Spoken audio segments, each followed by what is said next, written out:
ಒಂದು ಮತ್ತೊಮ್ಮೆ ನಮ್ಮ ಶಾಲೆಯ ಪರವಾಗಿ, ನಮ್ಮ ಸಂಸ್ಥೆಯ ಪರವಾಗಿ, ನಮ್ಮ ಶಿಕ್ಷಕ ವೃಂದದ ಪರವಾಗಿ ಮತ್ತು ನಮ್ಮ ಮಕ್ಕಳ ವೃಂದದ ಪರವಾಗಿ ಎಲ್ಲರಿಗೂ ಸಹ ಸ್ವಾಗತ. ಇಲ್ಲಿಯವರೆಗೆ ಸ್ವಾಗತವನ್ನು ಕೋರಿದ ಬೇಡಿಕೆಯನ್ನು ನಮ್ಮ ಬದುಕುಗಳಿಗೆ ವಾಸ್ತವತೆಯ ಕನ್ನಡಿ ಬರೆದು ಬಿಡೋಣ ಶುಭಾರಂಭದ ಶುಭ ನುಡಿ. ಈಗ ಪ್ರಾರ್ಥನಾ ಗೀತೆಯ ಮೂಲಕ ಎಲ್ಲರನ್ನು ಸ್ವಾಗತಿಸಲು ಬರೆದಿದ್ದಾರೆ ನಮ್ಮ ಶಾಲೆಯ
ರಾಣಿ ಶ್ರೀರಂಗದೇವರಾಯಲು ಇವರು ಉದ್ಘಾಟನೆಯನ್ನು ನೆರವೇರಿಸಲಿದ್ದಾರೆ. ಅವರಿಗೆ ನಮ್ಮ ಶಾಲೆಯ ಪರವಾಗಿ ಮತ್ತು ನಮ್ಮ ಸಂಸ್ಥೆಯ ಪರವಾಗಿ, ನಮ್ಮ ಮಕ್ಕಳ ಪರವಾಗಿ, ವಿದ್ಯಾರ್ಥಿಗಳ ಪರವಾಗಿ ಹೃತ್ಪೂರ್ವಕ ಧನ್ಯವಾದಗಳು. ಹಾಗೆ ಇದೇ ರೀತಿಯಾಗಿ ನಮ್ಮ ಉಪಾಧ್ಯಕ್ಷರಾಗಿರ್ತಕ್ಕಂಥ ಆನೆಗುರುತಿ ಗ್ರಾಮದ ಉಪಾಧ್ಯಕ್ಷರು ಪೂರ್ಣಿಮಾ ತಿಪ್ಪೇಸ್ವಾಮಿ ಅವರ ಉದ್ಘಾಟನೆ ನಂತರ ನಮ್ಮ ಶಾಲಾ ಶಿಕ್ಷಕಿಯರಾಗಿರ್ತಕ್ಕಂಥ ಎಲ್ಲ ಶಿಕ್ಷಕಿಯರು ಕೂಡ ಜ್ಯೋತಿಯನ್ನು ಬೆಳೆಸಿದ್ದಾರೆ.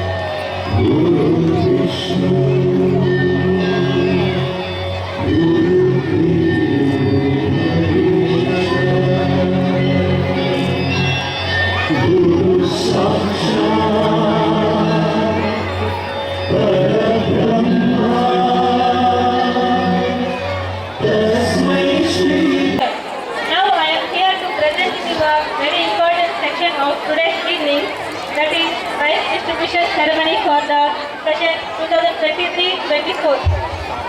Students were shown marvelous talent in sport, so we will be giving prize to those children. For this, I would request Srimati Lalita Rani Srirangadevarayalu to distribute the prizes to the children.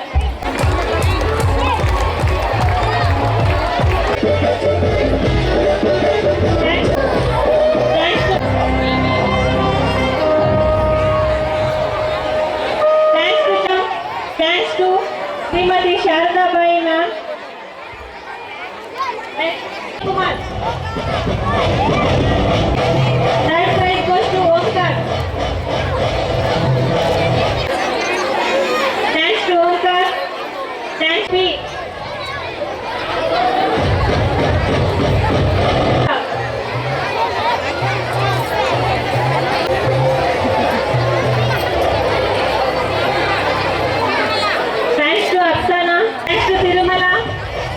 Second prize goes to A. Usha.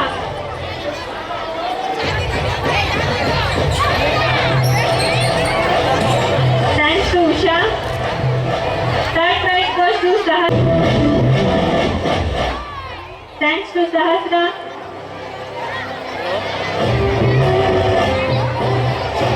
Thanks.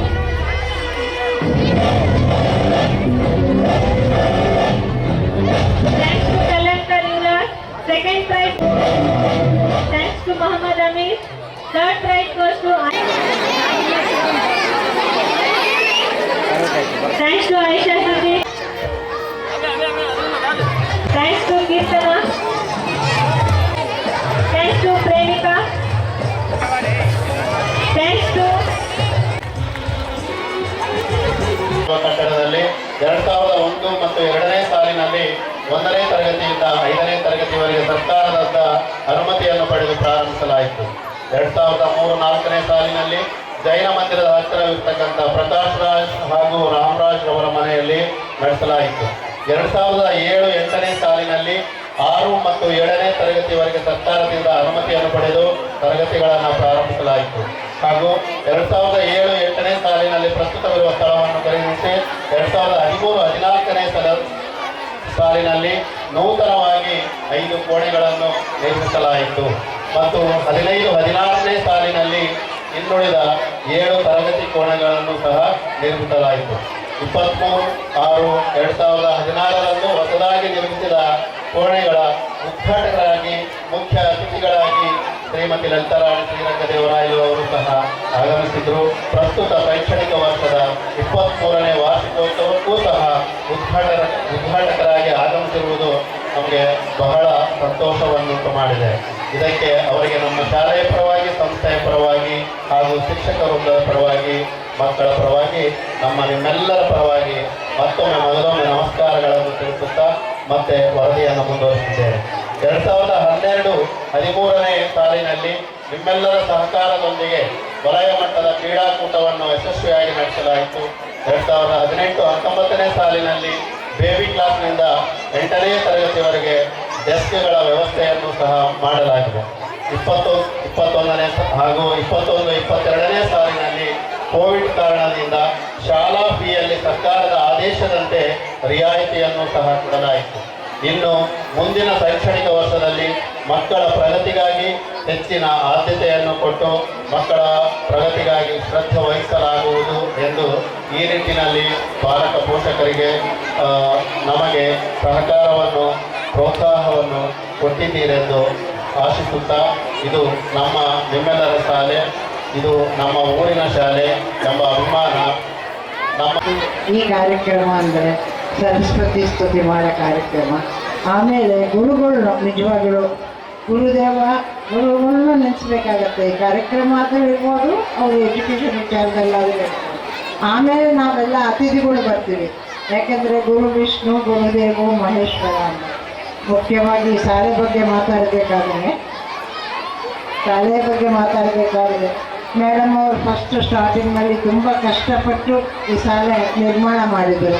ಅವರು, ಅವ್ರ ಯಜಮಾನರು ಮತ್ತು ಶ್ರೀನಾಥ್ ಅಂತ ಅವರು ನಮ್ಮ ಆನೆಗೊಂದಿ ಪೂಜಾರಿ ಇದ್ದರು ರಂಗನಾಥ ದೇವಸ್ಥಾನ. ಆಮೇಲೆ ಲೋಕನಾಥ್ ರೆಡ್ಡಿ ಅವ್ರ ಕೈಗೆ ಬಂದಾಗ ಈ ಶಾಲೆ ದಿನ ಬೆಳೀತಾ ಇದೆ.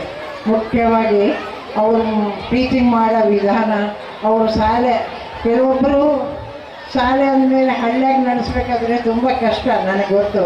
ಯಾಕೆಂದರೆ ರೈತರು ನಾವು ಪ್ರತಿ ತಿಂಗಳು ನಮಗೆ ರೊಕ್ಕ ಬರಲ್ಲ, ಫೀಸ್ ಕಟ್ಟೋಕ್ಕಾಗಲ್ಲ. ಆದರೆ 1-2 ವರ್ಷ ಕಟ್ಟಿಲ್ಲಂದರೂ ಈ ಶಾಲೆಯವರು ಸುಮ್ಮನೆ ಇದ್ದು ಒಂದೇ ಸಲ ಕಟ್ಟಿಸ್ಕೊತಿದ್ದಾರೆ. ಎರಡನೇದಾಗಿ ಏನಾಗತ್ತಂದರೆ ಹಳ್ಳಿಯಾಗ ಇಂಗ್ಲೀಷ್ ಮೀಡಿಯಂ ಶಾಲೆ ಅಂದ ಕೂಡಲೇ ಮೊದಲೇ ಯಾರು ಬರ್ತಾ ಇದ್ದಿಲ್ಲ. ನಿಧಾನಕ್ಕೆ ಒಬ್ಬರು ಇಬ್ಬರು ಈ ಶಾಲೆಯಲ್ಲಿ ಓದಿದ್ದು ವಿದ್ಯಾರ್ಥಿಗಳ ಬಗ್ಗೆ ನನಗೆ ಗೊತ್ತು. ಭಾಳಷ್ಟು ಜನ ಇಂಜಿನಿಯರಿಂಗ್ನಲ್ಲಿ ರ್ಯಾಂಕ್ ತಗೊಂಬೋರು ಇದ್ದಾರೆ, ಮತ್ತು ಹೈಯರ್ ಸ್ಟಡೀಸ್ ಮಾಡಿದವರು ಇದ್ದಾರೆ. ಅದೇ ಈ ಶಾಲೆಯಲ್ಲಿ ಬೆಳೆದವರೇ. ಆನೆಗೊಂದಿಯಲ್ಲಿ ಇಂಥ ಶಾಲೆ ಕಟ್ಟಿ ಸರಸ್ವತಿ ಮಾತಾ ಪೂಜೆ ಮಾಡ್ತಾ ಇವತ್ತು ನಿಜವಾಗ್ಲೂ ನನಗೆ ತುಂಬ ಸಂತೋಷ ಆಗುತ್ತೆ. ಉಪಾಧ್ಯಾಯರನ್ನೆಲ್ಲ ನೋಡೀನಿ, ಅವರ ಶಿಸ್ತಿನ ಕ್ರಮ, ಮುಖ್ಯವಾಗಿ ನಮ್ಮ ಶಾಲೆಯ HM ಲೋಕನಾಥ ರೆಡ್ಡಿ ಅವರು ಕೃಷಿ, ಇದೆಲ್ಲ ಈ ಶಾಲೆ ಈ ಥರ ಮುಂದುವರಲಿಕ್ಕೆ ಕಾರಣ. ಅದು ಹೇಳಕ್ಕೆ ಬಯಸ್ತಿದ್ದೀನಿ, ನಮ್ಮ ರಾಜಮಾತೆ ಅಂತ ಲಲಿತಾ ಮೇಡಮ್ ಅವ್ರಿಗೆ ಯಾವುದೇ ಸಂದರ್ಭ, ಯಾವುದೇ ಸಮಸ್ಯೆ ಬಂದಾಗೆ ನಾವೆಲ್ಲ ಇದಕ್ಕೆ ಮುಂಚೆ ಒಂದು 40-50 ವರ್ಷಗಳಿಂದ ಬ್ಯಾಂಕ್ ಕೂಡ ನಮ್ಮೆಲ್ಲ ಆ್ಯನ್ಸಿಸ್ಟರ್ಸ್, ನಮ್ಮ ಗ್ರ್ಯಾಂಡ್ ಫಾದರ್ಸ್ ಎಲ್ಲ ಹೇಳ್ತಿರ್ತಾರೆ. ಅವರು ಮನೆತನ ಬಗ್ಗೆ ಆಗಲಿ ಯಾವುದೇ ಸಮಸ್ಯೆ ಬಂದರೆ ನಾವು ಅಲ್ಲಿ ಬಂದಾಗೆ ಯಾವ ಕೋರ್ಟು ಯಾವುದೇ ಇರಲಿಲ್ಲ ಆ ಟೈಮಲ್ಲಿ. ಅವರೆಲ್ಲ ನಮ್ಮ ಈ ಸುತ್ತಮುತ್ತ ಮಲ್ಲಾಪುರ, ಸಂಗಾಪುರ, ಸಣಾಪುರ ಎಲ್ಲ ಈ 4 ಪಂಚಾಯತಿಗಳಿಗೆ ನಮಗೆಲ್ಲ ಸಹಕಾರ ಮಾಡಿ ಎಲ್ಲದಕ್ಕೂ ಮುಂದೆ ನಿಂತ್ಕೊಂಡು ನಮಗೆಲ್ಲ ಸಮಸ್ಯೆ ಪರಿಷ್ಕಾರ ಮಾಡುವಂಥ ಸಂದರ್ಭಗಳು ಭಾಳ ಇದ್ದಾವೆ ಅವ್ರ ಫ್ಯಾಮಿಲಿಯಲ್ಲಿ. ಅದೇ ಥರ ನನ್ನದೊಂದು ಸ್ಮಾಲ್ ರಿಕ್ವೆಸ್ಟ್ ಏನಂದರೆ ಮೇಡಮ್ಗೆ, ನಾವೆಲ್ಲರೂ ಕೂಡ ಇವತ್ತಿನ ದಿನ ಈ ಸಂಗಾಪುರ, ಮಲ್ಲಾಪುರ, ಸಣಾಪುರ, ಆನೆಗೊಂದಿ ಪಂಚಾಯತಿ ಭಾಳಷ್ಟು ಡೆವಲಪ್ ಆಗಬೇಕಾಗಿದೆ. ನಿಮ್ದು ಯಾವುದೇ ಮಾತಿಗಾಗಲಿ ನಾವು ಯಾವಾಗ ಕಟ್ಟಿಟ್ಟಾಗಿದ್ದೀವಿ. ಅದಕ್ಕೆ ನೀವು ಯಾವುದೇ ಸಂದರ್ಭ ಇದ್ದರೆ ಒಂದು ಯೂತ್ಗೆ, ನಾವು ಇವಾಗ ಏನಿದ್ದಾವೆ ಯೂತ್ಗೆ ಒಂದು ಏನಾದರೂ ರಾಜಕೀಯ ಪರವಾಗಿ ಆಗಲಿ, ಬೆಳವಣಿಗೆ ಪರವಾಗಿ ಏನೇ ಇದ್ರೂ ಕೂಡ ನಮಗೊಂದು ಸ್ವಲ್ಪ ಇಂಟಿಮೇಷನ್ ಮಾಡಿರಿ ಮೇಡಮ್. ನಾವು ಯಾವಾಗಲೂ 24x7 ನಿಮಗೆಲ್ಲ ನಿಮ್ಮ ಕಾಲ ಮುಂದೆ ಬಂದು ಬಿದ್ದು ನಾವೆಲ್ಲ ಸಮಸ್ಯೆ ನಾವು ನಿಮಗೆ ಆಕೆ ಬೈ ಅಜೋಗಣ್ಣವರಿಗೂ ಕೂಡ ನಮಸ್ಕರಿಸುತ್ತೇನೆ. ಇವತ್ತಿನ ವಿಶೇಷ ಏನಂದರೆ 23ನೇ ವಾರ್ಷಿಕೋತ್ಸವ ಕಾರ್ಯಕ್ರಮ. ಇದರಲ್ಲಿ ಇನ್ನೊಂದು ದುಃಖದ ವಿಷಯ ಕೂಡ ಇದೆ. 8ನೇ ತರಗತಿ ವಿದ್ಯಾರ್ಥಿಗಳಿಗೆ ಒಂದು ಬೀಳ್ಕೊಡುಗೆ ಸಮಾರಂಭ. ಯಾಕಪ್ಪ ಅಂದ್ರೆ 8 ವರ್ಷಗಳ ಕಾಲ ಅವರೊಂದು ನೆನಪುಗಳು, ಅವರೊಂದು ಆಟಗಳು, ಅವರೊಂದು ಪಾಠಗಳು ಎಲ್ಲವನ್ನೂ ಕೂಡ ಇಲ್ಲಿ ಬಿಟ್ಟು ಹೋಗ್ತಾ ಇದ್ದಾರೆ. ಯಾಕಂದರೆ ಅವರ ಮುಂದಿನ ಭವಿಷ್ಯ ಅತಿ ಮುಖ್ಯ. ಆ ಒಂದು ಭವಿಷ್ಯಕ್ಕೆ ಶುಭಾಶಯಗಳನ್ನು ತಿಳಿಸ್ತೇನೆ. ಅದೇ ರೀತಿಯಾಗಿ ಈಗ ಓದ್ತಿರ್ತಕ್ಕಂಥ ಎಲ್ಲ ನನ್ನ ಮುದ್ದು ಮಕ್ಕಳಿಗೆ ಕೂಡ ತಿಳಿಸೋದು ಏನಪ್ಪ ಅಂತಂದರೆ, ಇವತ್ತಿನ ಪ್ರಪಂಚದಲ್ಲಿ ಬಹಳ ಸ್ಪರ್ಧಾತ್ಮಕವಾಗಿದೆ, ಓಡ್ತಾ ಇದೆ. ಈ ಒಂದು ಸ್ಪರ್ಧಾತ್ಮಕ ಪ್ರಪಂಚವನ್ನು ನಾವು ಆಳಬೇಕು ಅಂತಂದರೆ ಏನು ಬೇಕು? ಪ್ರತಿಯೊಬ್ಬರಿಗೂ ಕೂಡ ವಿದ್ಯೆ ಮುಖ್ಯ, ವಿದ್ಯೆ. ಆದ್ದರಿಂದ ನೀವೆಲ್ಲ ತುಂಬ ಚೆನ್ನಾಗಿ ಓದಬೇಕು. ವಿದ್ಯೆಯುಳ್ಳವನ ಮುಖವು ಮುದ್ದು ಬರುವಂತಿಕ್ಕು, ವಿದ್ಯೆ ಇಲ್ಲದವನ ಮುಖ ಆಳೂರ ಹದ್ದಿನಂತಿಕ್ಕು ಅಂತಕ್ಕಂಥ ಒಂದು ಸರ್ವಜ್ಞರ ವಚನವನ್ನು ಪರಿಗಣಿಸುತ್ತೇನೆ. ಏನಪ್ಪ ವಿಶೇಷತೆ ಅಂದರೆ, ವಿದ್ಯೆ ಇಲ್ಲ ಅಂತಂದರೆ ಅಜ್ಞಾನ. ಅಜ್ಞಾನದಿಂದ ಏನಾಗುತ್ತೆ? ಅಜ್ಞಾನದಿಂದ ಬರ್ತಕ್ಕಂಥದ್ದೇ ಅಹಂಕಾರ. ಅಹಂಕಾರದಿಂದ ಏನು ಬರುತ್ತೆ? ಅಹಂಕಾರದಿಂದ ದ್ವೇಷ, ದ್ವೇಷದಿಂದ ಸರ್ವನಾಶ. ಆದ್ದರಿಂದ ಎಲ್ಲ ಮಕ್ಕಳು ತುಂಬ ಒಳ್ಳೆಯ ರೀತಿಯಲ್ಲಿ ಓದಬೇಕು. ಓದಿಲ್ಲಪ್ಪ ಅಂದ್ರೆ ಏನಾಗುತ್ತಾ? ಯುವಕರೇ, ಓದಿಲ್ಲ ಅಂದ್ರೆ ಏನಾಗುತ್ತೆ ಗೊತ್ತಾ? ನಾಳೆ ದಿನ ಎಲ್ಲರೂ ಇಲ್ಲ 3 ವೇಳೆ ಆಟೋ ಫ್ಯಾಕ್ಟ್ರಿ ಹಾಕ್ಯಂದು ಡ್ರೈವರ ಸಾಗಾಣಿಕೆ ತಗೋದೇ ಇಲ್ಲ ಜೀವನ. ಇನ್ನು ನಾನು ಹೆಣ್ಮಕ್ಳು ಎಲ್ಲ ಅಕ್ಕ ತಂಗಿಯರು ಏನು ಮಾಡ್ತೀರಪ್ಪ? ಮದುವೆ ಮಾಡ್ಕೊಂಡು ಮನೆ ಮುಸುರಿ ತಿಕ್ಕಂತ ಕರಿ ಮಾಡಿ ನೀನೆಲ್ಲ ರೀಲ್ಸ್ ಮಾಡೋದೇ ಇಲ್ಲ ಜೀವನ. ಹಾಗಾಗಿ ನಮ್ಮೆಲ್ಲರೂ ಕೂಡ ಒಳ್ಳೆ ರೀತಿಯಲ್ಲಿ ವಿದ್ಯಾಭ್ಯಾಸ ಮಾಡಬೇಕು. ಇವತ್ತಿನ ದಿನ ಸಂಸಾರ ನಡೆಸಬೇಕಾದ್ರೆ ತುಂಬ ಕಷ್ಟ ಇರ್ತದೆ. ಸುಮಾರು 23 ವರ್ಷಗಳಿಂದ ಒಳ್ಳೆಯ ರೀತಿಯಲ್ಲಿ ಆಡಳಿತ ಮಾಡ್ತಾ ಒಂದು ಶಿಸ್ತಿನ ಒಂದು ಗುಣಮಟ್ಟದ ವಿದ್ಯಾಭ್ಯಾಸವನ್ನು ನೀಡಿ ಇಲ್ಲಿಯವರೆಗೂ ಕೂಡ ಬೆಳಕ ಬಂದಿರತಕ್ಕಂಥ ನಮ್ಮ ಲೋಕನಾಥ್ ಸರ್. ಗ್ರಾಮದ ಅಭಿವೃದ್ಧಿ ಅಂದ್ರೆ ಏನು, ಜಿಲ್ಲೆಯ ಅಭಿವೃದ್ಧಿ ಅಂದ್ರೆ ಏನು, ಇವುಗಳ ಬಗ್ಗೆ ನಾವು ಚರ್ಚೆ ಮಾಡ್ತಾ ಇರ್ತೀವಿ. ಚರ್ಚೆ ಮಾಡ್ತಾ ಮಾಡ್ತಾ ಮಾಡ್ತಾ ಮಾಡ್ತಾ ನಾವು ಸಾಮಾಜಿಕವಾಗಿ, ರಾಜಕೀಯವಾಗಿ, ಸಾಮಾಜಿಕವಾಗಿ ಮಾತ್ರ ಚರ್ಚೆ ಜಾಸ್ತಿ ಮಾಡ್ತಾ ಇರ್ತೀವಿ. ಸಾಮಾಜಿಕವಾಗಿ, ರಾಜಕೀಯವಾಗಿ ಮತ್ತು ಆರ್ಥಿಕವಾಗಿ ಚರ್ಚೆಗಳನ್ನು ಮಾಡುವಂಥ ಸಂದರ್ಭದಲ್ಲಿ ಏನೆಲ್ಲ ಚರ್ಚೆಗಳನ್ನು ಮಾಡಿ, ಪ್ಲಾನ್ಗಳನ್ನು ಮಾಡಿ ನಾವೆಲ್ಲ ಶ್ರಮಪಟ್ಟು ಆ ವ್ಯವಸ್ಥೆಯನ್ನು ಸರಿಪಡಿಸಬೇಕಾದ್ರೆ ನಾವಿಷ್ಟೆಲ್ಲ ಸಮಸ್ಯೆಗಳಿಗೆ ಹೋಗೊಟ್ಟು ನಾವು ಶ್ರಮಿಸಿದಾಗ ಲಾಸ್ಟಿಗೆ ಬರೋದು ಶಿಕ್ಷಣ ಅನ್ನುವಂಥ ವ್ಯವಸ್ಥೆ. ಯಾವ ದೇಶದಲ್ಲಿ, ಯಾವ ಗ್ರಾಮದಲ್ಲಿ, ಯಾವ ನಾಡಿನಲ್ಲಿ ಶಿಕ್ಷಣ ವ್ಯವಸ್ಥೆ ಚೆನ್ನಾಗಿರುತ್ತೆ ಅಲ್ಲಿ ಈ ರೀತಿ ವಾತಾವರಣ ಇರ್ತದೆ. ಅಂತ ಒಂದು ವಾತಾವರಣ ಇವತ್ತು ಅಮ್ಮನವರ ಸಮ್ಮುಖದಲ್ಲಿ ಆನೆಗುಂದಿಯಲ್ಲಿ ಇದೆ ಅಂತಂದ್ರೆ ರಾಜಕೀಯ ಅಷ್ಟೇ ಅಲ್ಲ, ಸಾಮಾಜಿಕ ಅಷ್ಟೇ ಅಲ್ಲ, ಆರ್ಥಿಕ ಅಷ್ಟೇ ಅಲ್ಲ, ಶೈಕ್ಷಣಿಕವಾಗಿ ಎಲ್ಲ ಮಕ್ಕಳನ್ನು ಬೆಳೆಸುವುದರ ಮೂಲಕ ಆ 3 ಅಂಶಗಳನ್ನು ಬೆಳೆಸ್ತಾ ಇದ್ದಾರೆ. ಯಾಕಂದ್ರೆ ಈ ಸಂದರ್ಭದಲ್ಲಿ ನಾವು ನೆನೆಯಲೇಬೇಕು. ಆನೆಗುಂದಿ ಅಮ್ಮನವರನ್ನು ಯಾಕೆ ನೆನೆಯಬೇಕು ಅಂತಂದ್ರೆ, ಸುಮಾರು ವರ್ಷಗಳಿಂದ ಗಂಗಾವತಿ ವಿಧಾನಸಭಾ ಕ್ಷೇತ್ರ ಎಲ್ಲಿವರೆಗಿತ್ತು ಅಂತಂದ್ರೆ ಪುನರಾಬಾದ್ವರೆಗಿತ್ತು. ನಾವು 1998ರಲ್ಲಿ ಸಿಂಧನೂರಿನಿಂದ ಈ ಬಂಡೆಯಲ್ಲಾಪುರ ಭಾಗದ ಬಸಾಪುರ ಗ್ರಾಮಕ್ಕೆ ನಾವು ವರ್ಗಾವಣೆಯಾಗಿ ಬಂದಂತ ಸಂದರ್ಭದಲ್ಲಿ ಅಮ್ಮನವರು ಅಷ್ಟೇ ಅಲ್ಲ, ಅವರ ಇವತ್ತು ಏನು ನಾವು ನೆನಪಲ್ಲಿಡುವಂತ ಒಂದು ಮಾಣಿಕ್ಯ ಅಂತಂದ್ರೆ ಅವರ ಏನು ಪತಿಯವರಿದ್ರಲ್ಲ, ಎಲ್ಲರ ಬಾಯಲ್ಲಿ ಬಹಳಷ್ಟು ಹೆಸರುವಾಸಿಯಾಗಿರುವಂತ ನಮ್ಮ ಶ್ರೀರಂಗ ದೇವರಾಯಲು ಇವತ್ತು ಆ ಮುಂದ್ರಾಬಾದ್ವರೆಗೆ ಏನು ನಾವು ಕನಸು ಕಾಣ್ತಿದ್ವಿ ಆ ನನಸು ಇವತ್ತು ಆಗಿದೆ ಅಂತ ನನಗೆ ಭಾವಿಸ್ಲಿಕ್ಕೆ ಇವತ್ತು ನೆನೆಸ್ತಾ ಇದ್ದೀನಿ. ಯಾಕಂದ್ರೆ ಇಲ್ಲಿಂದ ನಾವು ಗಂಗಾವತಿಯಿಂದ ಮುಂದ್ರಾಬಾದ್ಗೆ ಹೋಗ್ಬೇಕಾದ್ರೆ ಎಲ್ಲೋ ಒಂದು ವಾಹನ ನೋಡ್ತಿದ್ವಿ, ಎಲ್ಲೋ ಒಂದು ಶಾಲೆಗಳನ್ನು ನೋಡ್ತಿದ್ವಿ, ಸರ್ಕಾರಿ ಶಾಲೆಗಳನ್ನು. ಆ ಎಲ್ಲ ಬೇಡಿಕೆಗಳನ್ನು ನಾವು ಕನಸು ಕಾಣ್ತೀವೋ ಇಲ್ಲೋ, ಕನಿಷ್ಠತೆ ನನಸು ಆಗುತ್ತೋ ಇಲ್ಲ ಅಂದ್ಕೊಂಡಿದ್ವಿ. ಇವತ್ತು ಹೆಜ್ಜೆ ಹೆಜ್ಜೆಗೆ ಶಾಲೆಗಳಿವೆ, ಹೆಜ್ಜೆ ಹೆಜ್ಜೆಗೆ ವಾಹನಗಳಿವೆ, ಹೆಜ್ಜೆ ಹೆಜ್ಜೆಗೆ ಸೌಲಭ್ಯಗಳಿವೆ. ಅಂತ ಒಂದು ಸಂದರ್ಭದಲ್ಲಿ ಇವತ್ತು ಆನೆಗುಂದಿ ಅಂತ ಗ್ರಾಮದಲ್ಲಿ ಕೇವಲ ತಮ್ಮ ಗ್ರಾಮ ಅಷ್ಟೇ ಅಲ್ಲ, ಗ್ರಾಮದ ಸುತ್ತಮುತ್ತಲ ಎಲ್ಲ ಗ್ರಾಮಗಳಲ್ಲಿ ಸಹ ಅಚ್ಚುಕಟ್ಟಾಗಿ ಶಿಕ್ಷಣ ವ್ಯವಸ್ಥೆ ಇದೆ ಅಂತೇಳಿ ನಾವು ಭಾವಿಸ್ಕೊಂಡಿದ್ದೀವಿ, ನಾವು ನೋಡ್ತಾ ಇದ್ದೀವಿ. ಈ ಸಂದರ್ಭದಲ್ಲಿ ಒಂದು ಕಿವಿ ಮಾತು ಹೇಳಲಿಕ್ಕೆ ಇಷ್ಟಪಡ್ತೀನಿ. ಪಾಲಕರಿಗೆ ವಿಶೇಷವಾಗಿ, ಪಾಲಕರು ಏನ್ ಮಾಡಬೇಕಾಗಿದೆ ಈಗಿನ ಸಂದರ್ಭದಲ್ಲಿ, ಡಿಜಿಟಲ್ ಯುಗದಲ್ಲಿ ನಾವೇನ್ ಮಾಡಬೇಕಾಗಿದೆ? ಗುರುಗಳ ಸಹಾಯ ಇದೆ, ರಾಜಕೀಯ ಜನಪ್ರತಿನಿಧಿಗಳ ಸಹಾಯ ಇದೆ, ಆರ್ಥಿಕ ಸಹಾಯ ಇದೆ, ಪ್ರತಿಯೊಂದು ಸಹಾಯ ಇದೆ. ಆದ್ರೆ ನಮ್ಮ ಜವಾಬ್ದಾರಿ, ಪಾಲಕರ ಜವಾಬ್ದಾರಿಯನ್ನು ನಾವು ಹೆಚ್ಚಿಸಿಕೊಳ್ಬೇಕಾಗಿದೆ. ಮಕ್ಕಳಿಗೆ ಮೊದಲನೆಯದಾಗಿ ಮೊಬೈಲ್ನಿಂದ ದೂರ ಇಡಿ. ಮಕ್ಕಳನ್ನು ನೀವು ಒಳ್ಳೆ ಗುಣಮಟ್ಟದ ಶಿಕ್ಷಣ ಸಿಗಬೇಕು ಅಂತಂದ್ರೆ ಸುಮಾರು 18 ವರ್ಷ ಮಗು ಪೂರ್ಣ ಆಗುವವರೆಗೆ ಮೊಬೈಲ್ ಅನ್ನು ಮಗುವಿಗೆ ಸಾಧ್ಯವಾದಷ್ಟು ಅವಾಯ್ಡ್ ಮಾಡಿ. ಮೊಬೈಲ್ನಿಂದ ಎಷ್ಟು ದೂರ ಇಡ್ತೀರಿ ಅಷ್ಟು ಜ್ಞಾನಾರ್ಜನೆ ಮಗು ಭೌತಿಕವಾಗಿ, ಸಾಹಿತ್ಯಿಕವಾಗಿ, ಸಾಂಸ್ಕೃತಿಕವಾಗಿ ತಾನೇ ಕಟ್ಟಿಕೊಳ್ತದೆ.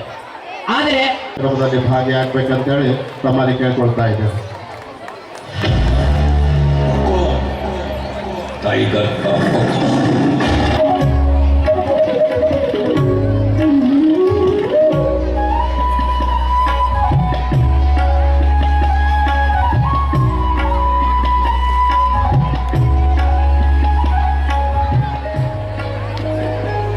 ಇವರಿಗೆ ಇದೇ ರೀತಿಯಾಗಿ ನಮ್ಮ ಮತ್ತೋರ್ವ ಶಿಕ್ಷಕಿಯಾಗಿರ್ತಕ್ಕಂಥ ವಿಜಯಲಕ್ಷ್ಮಿ ಬೇಕೆಂದು ಅವರಲ್ಲಿ ಕೇಳ್ಕೊಳ್ತಾ ಇದ್ದೇನೆ. ಅದೇ ಹಾಗೆ ಮತ್ತೋರ್ವ ಶಿಕ್ಷಕಿಯಾಗಿರ್ತಕ್ಕಂಥ ಹಸೀನಾ ಮೇಡಮ್, ಅದೇ ರೀತಿಯಾಗಿ ನಮ್ಮ ಪ್ರತಿನಿತ್ಯ ಮಕ್ಕಳನ್ನು ಕರೆದುಕೊಂಡು ನಮ್ಮ ಗ್ರಾಮದ ಅಮ್ಮನವರಿಂದ ಮತ್ತೋರ್ವ ಹಾರ್ಮೋನಿಯಂ ಮಾಸ್ಟರ್ ಆಗಿರ್ತಕ್ಕಂಥ ಶಾಲೆ